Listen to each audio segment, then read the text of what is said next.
تو یہ بات انسانی اختیار و ارادے کو سلب کر لینے والی ہے، اور ہم اسے سلب نہیں کرنا چاہتے۔ اتنی بات تو اس کے بس کی نہیں تھی کہ چوراہے پہ کھڑا ہو کے خود معلوم کر دیتا کہ وہ صحیح راستہ میری منزل تک پہنچانے والا کون سا ہے۔ یہ تو ہم نے کر دیا، اور بڑی چیز ہے صاحب، کسی راہ راؤ کو، نئے راستے پہ چلنے والے کو چوراہے پہ بتا دیا جائے کہ تمہاری منزل کی طرف جانے والا راستہ کون سا ہے، بہت بڑا احسان ہے۔ لیکن کہا کہ اس کے بعد یہ بات نہیں ہے کہ ہم پھر اس کو زبردستی چلاتے بھی ہیں اس راستے پہ۔ رسول اللہ صلی اللہ علیہ وسلم سے کہا کہ ہم جانتے ہیں کہ تو اپنی جان کو ہلکان کر رہا ہے، اس لیے کہ یہ غلط راستے پہ کیوں چل رہے ہیں، تیرا کام یہ نہیں ہے کہ تو ان کو زبردستی صحیح راستے کے اوپر چلائے۔ انسانی اختیار و ارادے کو ہم سلب نہیں کرتے۔ ھذا ھدی والذین کفروا بآیات ربہم لہم عذاب من رجز علیم۔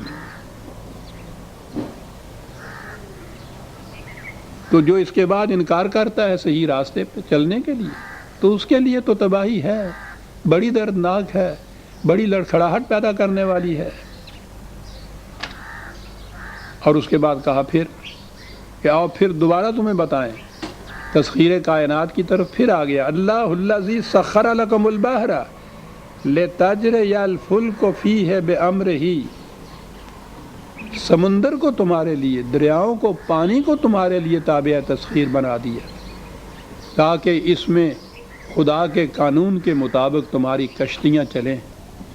وَلِتَبْتَغُوا مِنْ فَضْلِهِ، اور تم پھر خدا کے عطا کردہ جتنی نعمتیں بکھری ہوئی ہیں دنیا میں، ان کی تلاش میں نکلو۔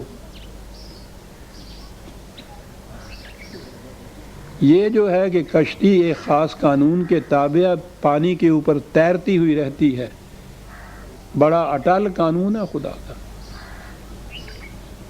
لیکن کشتیاں انہی کی سلامت رہتی ہیں جو ان قوانین کو جانتے ہیں اور ان کے مطابق اپنی کشتیوں اور جہازوں کو چلاتے ہیں۔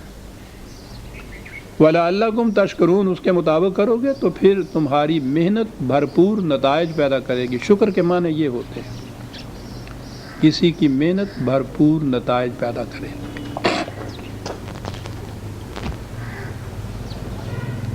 وَسَخَّرَ لَكُم مَّا فِي السَّمَاوَاتِ وَمَا فِي الْأَرْضِ جَمِيعًا مِّنْهُ، بات ختم کر دی۔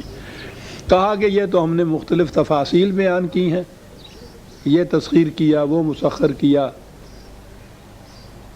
اور اس کو آپ مجمعین یوں سمجھ لیجئے کہ تمہارے لیے اس نے مسخر کر دیا جو کچھ سماوات میں ہے، جو کچھ ارض میں ہے، جمیعاً، سارے کا سارا، اور پھر من ہو، یہ اس کی طرف سے کر دیا گیا کہ اس نے کیا ہی ایسا انتظام اس نظام کا۔ یہ جمیعہ ہے عزیزان من، اس خارجی کائنات اور ارض کی کوئی قوت ایسی نہیں پھر باقی رہ جاتی جو قابل تسخیر نہ ہو۔ ابھی تو ہمارے ہاں کے بھی، ہمارے زمانے کے سائنسدان بھی جو مغرب کے ہیں، وہ تو یوں کہیے کہ کناروں کو چھو رہے ہیں۔ کائنات یہ تو انسان کے حیطۂ فکر میں نہیں آتی، اس کی وسعتیں جو ہیں۔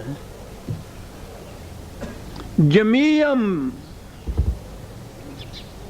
اور من ہو، خدا نے تخلیق ہی ایسا کیا ہے اس کائنات کو کہ پوری کی پوری کائنات جو قوم بھی مسخر کرنا چاہے اس کی قوتوں کو وہ کر سکتی ہے، تمام قوتوں کو مسخر کر سکتی ہے۔ جمیعاً من ہو، ان فی ذالک لآیات لقوم یتفکرون، یہاں یہ لفظ آئی، دیکھتے ہیں وہ کس کس کا تھا، للمؤمنین، لقوم یوقنون، لقوم یعقلون، لقوم یتفکرون، جو قوم عقل و فکر سے کام لے گی اس کے لیے ہمارے اس ارشاد میں بہت بڑی نشانی ہے حقیقت تک پہنچنے کی، جو ہم نے کہہ دیا ہے کہ پوری کی پوری کائنات کی قوتیں جو ہیں وہ تمہارے تابع تسخیر ہو سکتی ہیں،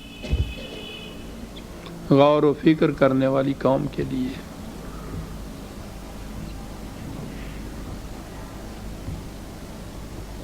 جس قوم کو 1000 برس سے یہ سکھایا جا رہا ہو کہ مذہب کے معاملے میں عقل سے کام نہیں لیا جا سکتا،